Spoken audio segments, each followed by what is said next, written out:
L'équipe, on se retrouve dans cette vidéo pour voir ensemble quels sont les avantages, les inconvénients, les différences, on va dire plutôt, entre des barres énergétiques que tu vas pouvoir trouver dans le commerce et des barres énergétiques maison. Et pourquoi c'est intéressant de se pencher sur cette question?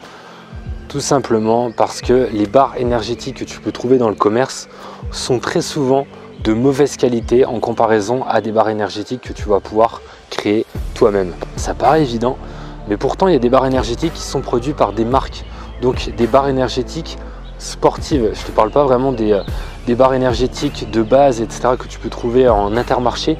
Il y en a qui sont produites par des marques quand même qui sont spécialisées dans le sport et pourtant qui sont vraiment de mauvaise qualité. Donc c'est pour ça que je pense que c'est intéressant de faire ce genre de vidéo. Alors avant de voir tout ça, on va déjà se demander est-ce que tu dois en incorporer ou non dans ton quotidien, parce que c'est pas forcément obligatoire. Il y a deux paramètres importants à prendre en compte. Le premier, c'est te demander depuis combien de temps tu as mangé, donc c'est-à-dire ton dernier repas. Parce que si ton dernier repas date d'il y a 1 heure ou d'il y a 4 heures, bah c'est complètement différent. Et là, je te parle d'un repas de qualité, bien évidemment. Donc voilà, je te parle pas d'un repas déséquilibré, on reste dans un cadre sportif. Si tu as consommé ce genre de repas,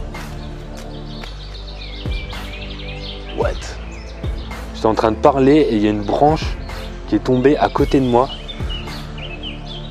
Je crois que les oiseaux sont en train d'essayer de me tendre une embuscade là. Si tu as consommé ce genre de repas il y a moins de 3 heures, il n'y a pas trop d'intérêt à consommer une barre énergétique. Du moins, ce qu'il faut comprendre, c'est que si tu as mangé il y a moins de 3 heures et que tu te sens épuisé, fatigué, que vraiment tu es complètement naze avant ton entraînement et que tu te dis il faut que je me fasse une barre énergétique, bah, c'est pas normal. Dans ce cas-là, si vraiment tu sens que tu as besoin de manger toutes les 2 à 3 heures, il se peut que tu aies un dérèglement hormonal ou un problème de glycémie. Si par contre tu as mangé ton dernier repas il y a plus de 3 heures, bah, ça peut être intéressant de consommer une barre énergétique. Mais attention, ce n'est pas le seul paramètre à prendre en compte.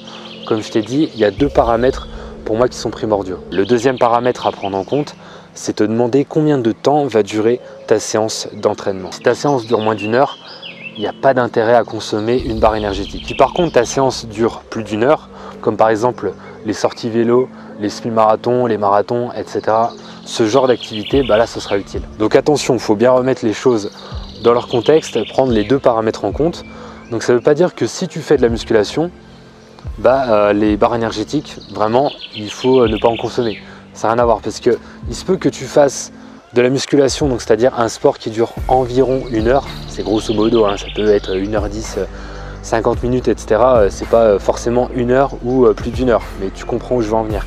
Donc si par exemple tu fais un sport qui ne dure pas très longtemps, on va dire plutôt comme la musculation, mais que ton dernier repas date d'il y a plus de 3 heures, bah là tu vas pouvoir consommer des barres énergétiques.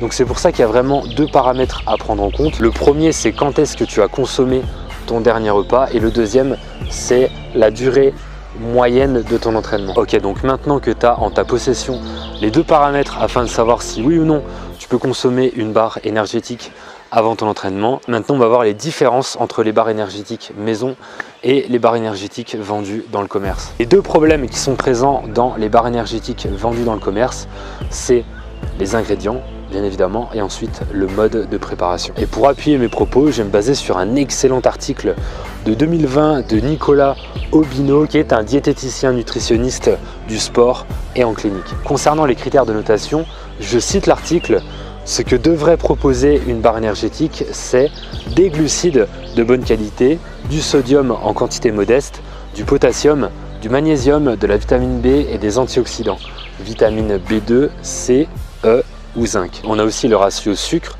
par rapport aux glucides. En clair, quand tu vois glucides puis sucre ou don sucre sur une étiquette, sur n'importe quelle étiquette d'aliment, glucides, ça veut dire glucides complexes, c'est-à-dire des glucides lents et qui sont à privilégier, alors que sucre, ce sont des glucides simples qui sont rapides et qui sont donc à éviter. En fait, ce qui est intéressant avec cet article, c'est que tu comprends le marketing qui est mis en place derrière par les industriels pour te la mettre bien profond. Par exemple, l'Ultra Trail du Mont Blanc est parrainé depuis quelques années par Overstream, une entreprise qui se revendique sur son site, reconnue depuis 40 ans pour son expertise en nutrition sportive. Sauf que selon Aubino, les barres énergétiques sembleraient vraiment très loin de faire leur taf, malgré une communication qui est axée autour du bio et des super aliments. Et le résultat, c'est que 19 barres sur 45, moins de la moitié de ces barres énergétiques sportives ont la moyenne. Et seules 5 barres ont une note de 15 sur 20 ou supérieure. 41 barres ne présentent pas du tout de potassium, 35 ne présentent pas de magnésium et 27 ne présentent pas d'antioxydants selon cet article. La meilleure barre en rapport qualité-prix semble être l'Energy Bar de Clif Bar. Elle obtient 17 sur 20, même si elle ne contient pas de potassium. Et là, je vais ajouter un petit bémol par rapport à ce que dit Nicolas Aubino. Donc lui se base sur les données qui sont fournies. Mais personnellement, je ne pense pas qu'elles ne contiennent pas du tout de potassium par exemple. Je pense juste que c'est pas indiqué.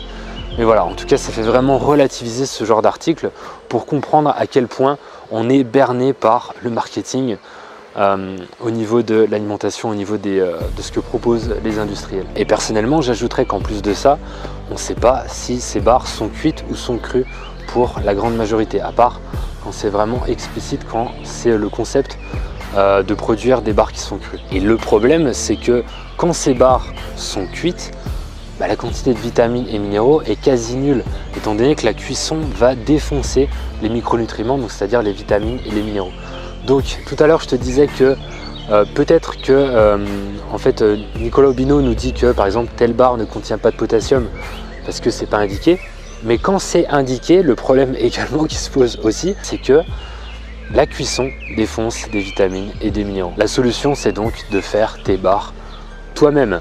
Tu es sûr de ce que tu manges, en plus de ça, tu peux les faire crues, donc c'est-à-dire que tu vas conserver les vitamines et les minéraux, tu sais exactement ce que tu manges. Et même si la proportion de nutriments ne sera pas parfaite, parce que le but, c'est pas de tout calculer dans la vie, c'est pas mon approche et je pense que c'est pas la tienne non plus, il y a quand même de très grandes chances pour que dans l'ensemble, ta barre soit de qualité supérieure à la grande majorité des barres qui sont consommées, qui sont vendues dans le commerce. Et pour ça, je vais te donner un exemple, une recette tirée de mon nouvel e-book Énergie 100% cru. Tu as vu le placement de produit au calme après plusieurs minutes de vidéo.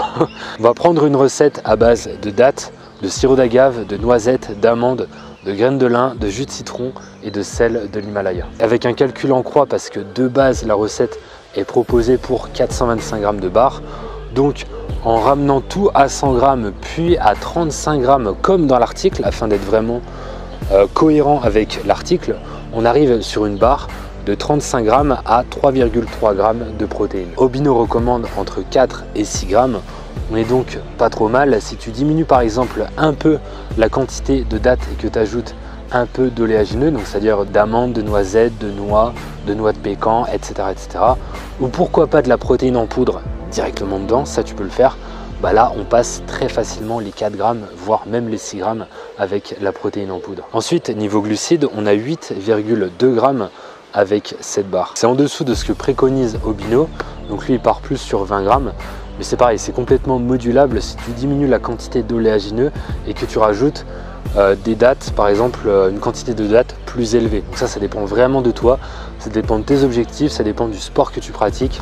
Il y a tous ces facteurs à prendre en compte. En fait, le ratio glucides-lipides, autrement dit grosso modo fruits et oléagineux, va dépendre directement de ton sport. Les sports d'endurance longue demanderont plus de lipides pour une énergie qui va être plus diffuse, alors que les sports plus intenses et courts vont demander plus de glucides, comme par exemple la musculation. Aubino recommande 50 mg de sodium minimum par barre. On est avec ces barres à 91 mg par barre, on est donc parfait. Concernant le potassium, la réglementation européenne préconise environ 300 mg. Aubino descend à 50 et la recette que je te propose est à 179 mg. Donc on est vraiment parfait niveau potassium, sachant que 41 barres sur 45, donc quasi toutes les barres présentes dans l'article ne contiennent absolument pas de potassium selon Aubino. Pour le magnésium, on est bien aussi, on est à 43 mg contre 56 en termes de recommandation. Sachant que niveau magnésium, cette fois-ci, 35 des 45 barres ne présentent pas de magnésium. Pour les vitamines B, Aubino nous dit qu'il serait bon d'en avoir 2 en bonne quantité. Et dans la recette que je te propose, il y a pas mal de vitamine B1 et de vitamine B2. Et pour les antioxydants, c'est un choix entre un bon apport en vitamine C ou alors en vitamine E ou bien en zinc. La vitamine E dans la barre que je te propose est très bien représentée. On est à 3,38 mg par barre, alors que la recommandation est d'au minimum 1,8 mg par barre. Donc comme tu peux le voir, c'est vraiment pas compliqué de créer une barre énergétique de qualité. C'est quelques aliments à mixer. Il faut juste connaître les bons aliments et après c'est parti. Connaître le mode de préparation aussi, pourquoi pas du cru, c'est toujours plus intéressant. Et en plus de ça, ça sera beaucoup moins cher. En plus de ça, c'est intéressant à savoir aussi, mais les barres dans les recettes que je te propose sont à congeler. Donc ça veut dire que tu vas pouvoir les garder pendant plusieurs semaines, sachant que de base, ils sont conservés parce que ces barres ne sont pas cuites, donc c'est vraiment le top du top. Ces barres ne vont pas durcir pour la majorité d'entre elles, donc c'est vraiment parfait parce que tu vas pouvoir les sortir du congèle, les emmener, croquer dedans juste avant de faire ton entraînement, juste avant d'aller courir, d'aller faire une sortie bike, peu importe. Si tu veux créer toi-même tes propres barres énergétiques, comme je t'ai dit, e-book énergie 100% cru qui est maintenant disponible avec 5 recettes à l'intérieur, mais aussi la méthode, tout le tableau des aliments que tu vas pouvoir utiliser pour créer tes propres barres énergétiques. Et c'est pas que, parce que cet e-book, donc c'est tout ce qui concerne la nutrition crue sportive pour moi qui est intéressant. Donc c'est-à-dire il y a 3 éléments essentiels que je voulais aborder dans cet e-book. Les barres énergétiques, ce dont on vient de parler dans cette vidéo. Il y a aussi les salades de qualité. Salades, que tu sois en prise de masse ou en perte de poids, c'est extrêmement intéressant de consommer des salades de qualité. Et ensuite, dernière chose dont je voulais parler, ce sont les graines germées. Les graines germées, c'est aussi la base. Si jamais tu ne connais pas, je te conseille vraiment d'en inclure dans ton quotidien. Pendant quelques jours pour la sortie de cet e-book énergie 100% cru, il est avec un tarif promotionnel. Je parle pas mal de choses en ce moment promotionnelles, mais voilà, j'ai sorti beaucoup de choses en même temps entre du coup la transformation 90 jours, cet e-book aussi, et ça me fait vraiment plaisir quand même quelque part parce que je sais que ça peut aider des sportives et sportives véganes. C'est ma mission sur YouTube et sur internet. Donc je te laisse un petit lien en dessous de cette vidéo, je te laisse aussi une vignette à l'écran. On se retrouve dans la prochaine vidéo. Entraîne-toi avec le cœur, mange avec le cœur.